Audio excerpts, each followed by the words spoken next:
welcome to The Confident Life. So this is my perspective on all the things that I believe add up to a confident life and living that. So we're going to be talking about each week, getting real and honest about some of the things that lead up to that confident life, and then really digging into the raw and vulnerable pieces that may be somewhat uncomfortable to talk about at times, but are so important in order to live that confident life. So for those of you who don't know who I am, my name is Amanda Belke, and I am a trained life coach. So I am just a Minnesota gal living with a big heart and a tiny puppy dog named Boots. And I am going to take you through my perspective on what I believe leads to a confident life. So every episode, we're going to be talking about something different. And today we're going to talk about happiness. So I get the question a lot about how do I be happier? How do I be happy in my life? And, I think it comes down to a really simple aspect about how it's an equation. So your situation has to equal your blueprint for what you want for your life. So your life conditions, where you're at in your life, has to equal your blueprint and what you want for your life. So if at any point where you're at right now doesn't match your blueprint, or the other way around, where your blueprint isn't something that you want anymore, then that if those don't match, you won't be happy. So it's as simple as that. So think about it from the perspective of, let's say you just turned 30 and you had this perception and expectation really that at 30 you wanted to have a car like X, you wanted to have a home in this state or this country, you wanted to have 3 kids, 2 dogs, and a pool in the backyard. And you wanted to have that awesome job, and you wanted to travel a lot. So whatever you identified as the life that you wanted by the time you turned 30, if you don't have that, then that's not going to match. Your current conditions of you turning 30 won't match your blueprint. So that's when the unhappiness feeling creeps in. That's when you aren't feeling as happy as you want to be. So you can do 2 things really. You can change your current conditions so you can take action towards what you want, or you can change that blueprint. So is that house and those 3 kids and those 2 dogs really what you want? And getting really clear on what is it that I want, because that's okay if that changes. It's just dialing in and getting clear on what you want, and then taking the action to have those meet. And so, when I think about happiness, the one thing to keep in mind is happiness is a journey. It's something that you're going to be continually working for. It's not like all of a sudden you get there and you're like, oh, I'm happy now, I'm always going to be happy. No, it doesn't work like that. But it's important to recognize your ownership in that journey. So it's not about blaming someone else for your unhappiness. It's not about putting that responsibility on someone else. You are responsible for your happiness. So I also have gotten the question a lot of times where people have asked me in the last few years, why are you so happy, Mamba? And honestly, I never really thought of myself as someone who is always happy, or they'll ask, why are you always so positive? Or don't you ever get angry? And I thought it was always just like the person next to me, honestly. I thought it was pretty normal how I was feeling, and that other people felt that way too. But each of us have a life that we experience in a different way. And so what my normal is not everyone else's normal. And I've come to realize that. And so it's just thinking about how did I get to where I'm at right now, right?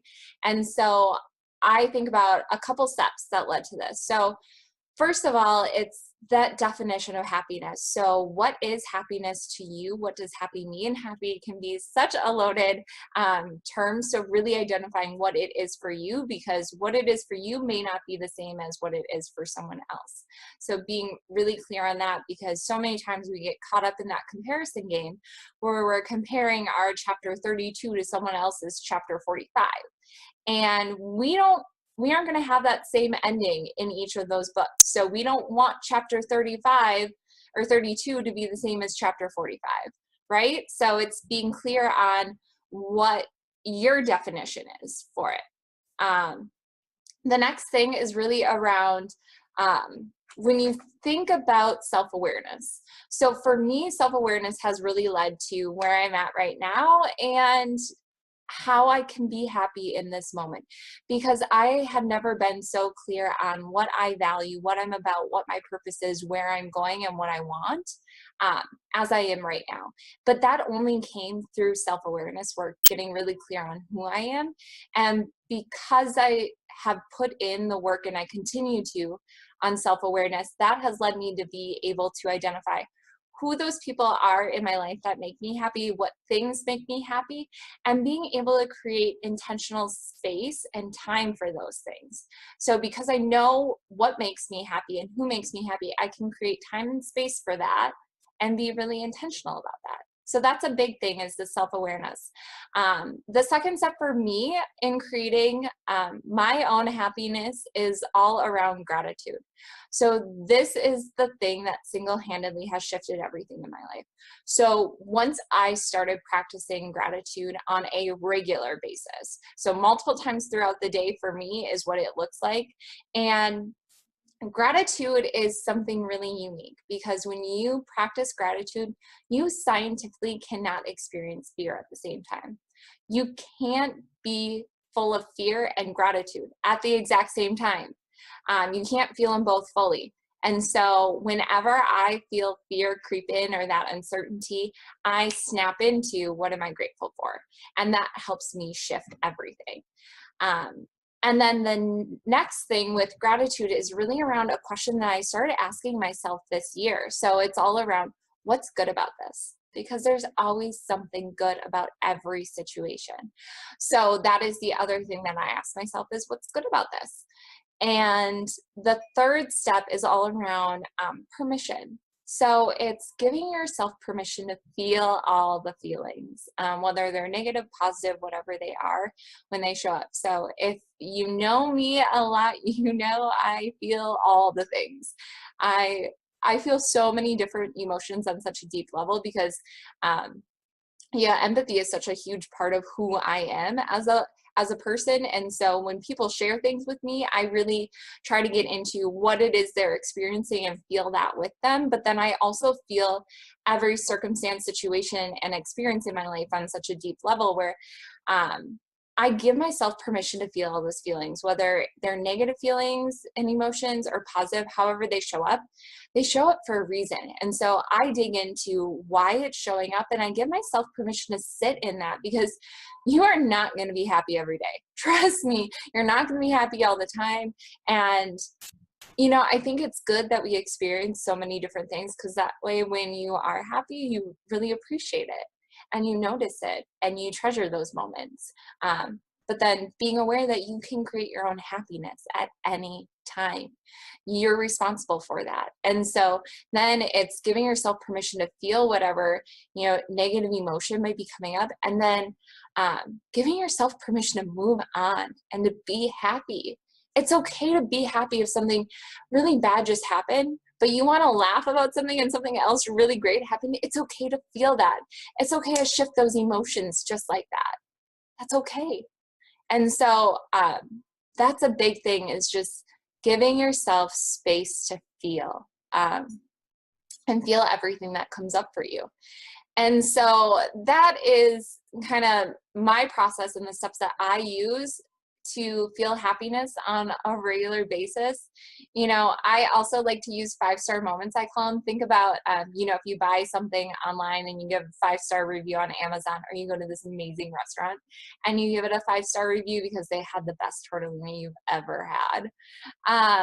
That I like to create my own 5-star moments. So for me, it's being aware, again, the self-awareness about what things, make me excited.